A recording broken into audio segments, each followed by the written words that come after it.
let's start this celebration. So I welcome the West Campus President, Dr. Lisa Williams. Thank you, Dr. Dorsey, and good evening. My name is Lisa Williams, and I have the privilege of serving as the president of the Western Campus. I'm pleased to join you today for this virtual Dean's Honor Recognition Ceremony. To our students, congratulations on your outstanding academic achievements, which have earned you a place on the Dean's List. To the families and friends with us today, thank you for supporting your students in their academic journey and for being with us this evening to celebrate their success. In order to qualify for honor, these full-time students take 12 credits or more, achieve a 3.5 GPA or higher during the spring or summer semesters.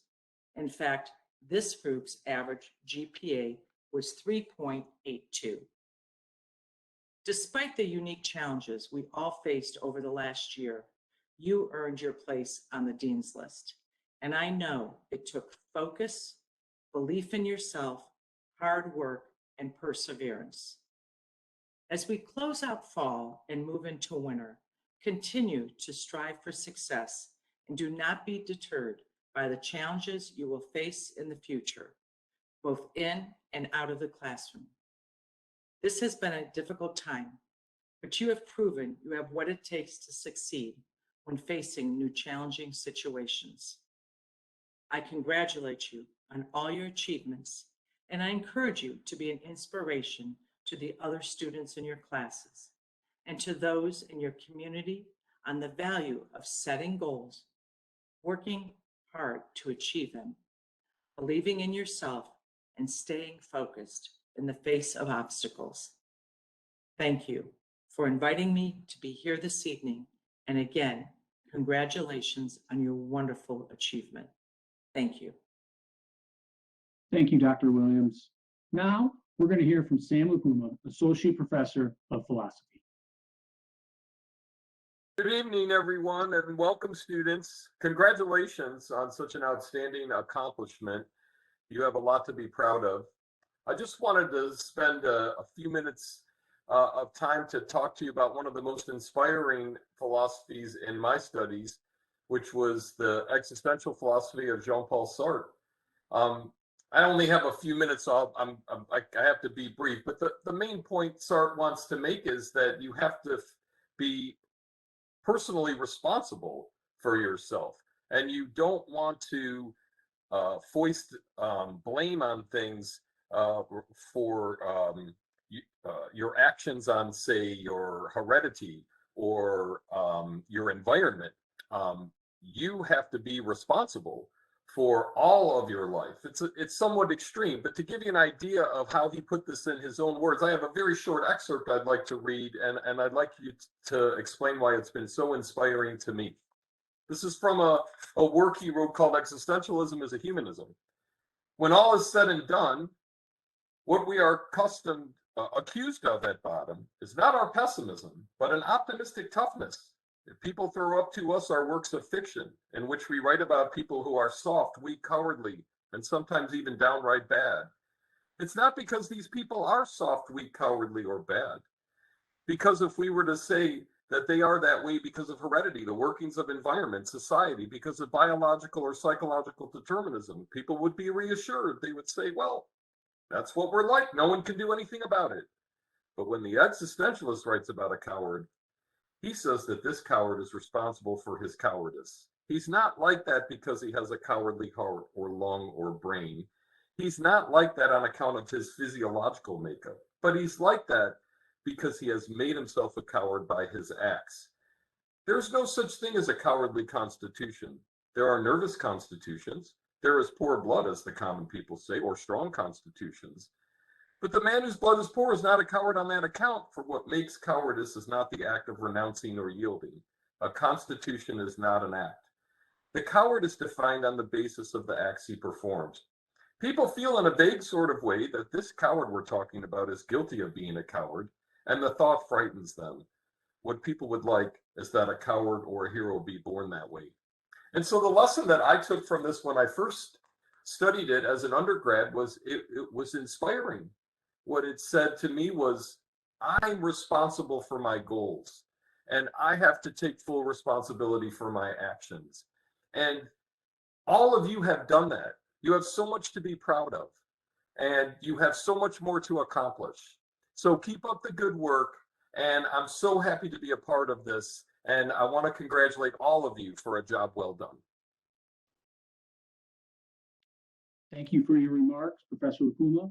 Now we are going to hear from Larissa Maruski, who serves as the Student Government Secretary at the Western Campus. Hello, my name is Larissa. I'm 24 years old. I came from Brazil without knowing any English about 4 years ago to be an au pair for an American family. During my au pair program, I had the opportunity to learn English and to improve my writing and reading skills. So once I completed my exchange program, I could attend Tri-C and transfer to a university. In exchange to live in the US, I had the opportunity to learn English. I had to take care of 5 children for about 45 hours a week. It was never easy to watch 5 kids, to have a strict schedule, to wake up at 6 a.m. and going to bed every day, midnight, and having to be so far away from my family and friends. But I knew I had a purpose and I was willing to do anything to study in the US. When I completed my program, I was able to get a student visa so I could start working on my goals and dreams. I finally started studying at Tri-C, and once I completed my first semester and got an A in all my classes, I realized that was possible and that every day I'm closer to being where I want. I'm far from being the smartest person here or anywhere, and I still have a lot to improve, especially my English. But I'm willing to work as hard as I possibly can to have the best results I can have. I am a Mandel student and the secretary for the student government, and I'm grateful for being able to be part of those clubs and organizations that will help me to reach my goals. This is my second semester at Tri-C, and I have learned a lot so far. I have learned that nothing is impossible as long as you work hard for what you truly want in life. And I'm the living proof of that. I have managed my time very efficiently, and I truly believe that's the key for the success that we all want. I want to say thank you to all my professors and staff in this institution that are recognizing my hard work. I also want to recognize the hard work of each of you. We all have challenges that make it difficult to always focus on our studies. But I encourage each of us here to keep working hard, to reach out when we need help, and celebrate the incredible success we have. Congratulations to each of you for making the Dean's List, and have a great rest of the semester. Larissa, thank you for your inspiring words. We're proud to have you as part of the Tri-C family at the Western Campus, and we wish you continued success. So in closing, once again, congratulations to all of our students. Your hard work, perseverance, and dedication to your academics has paid off. It's important for you to pause to recognize what you've accomplished. You should be very proud of yourselves. Your journey as a college student can be challenging. Having a support network provide you guidance, words of encouragement, and maybe even just a little tough love, right, is so important to your success. So please take time, whether it's tonight or the next week or over the weekend, to thank any individual that has supported you in your academics.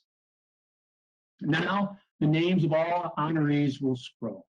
First will be the names that have achieved honor roll both spring and summer semester.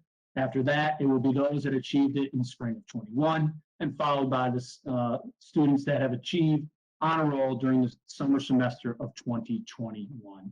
Thank you for attending. I wish you continued success. Please start scrolling the names.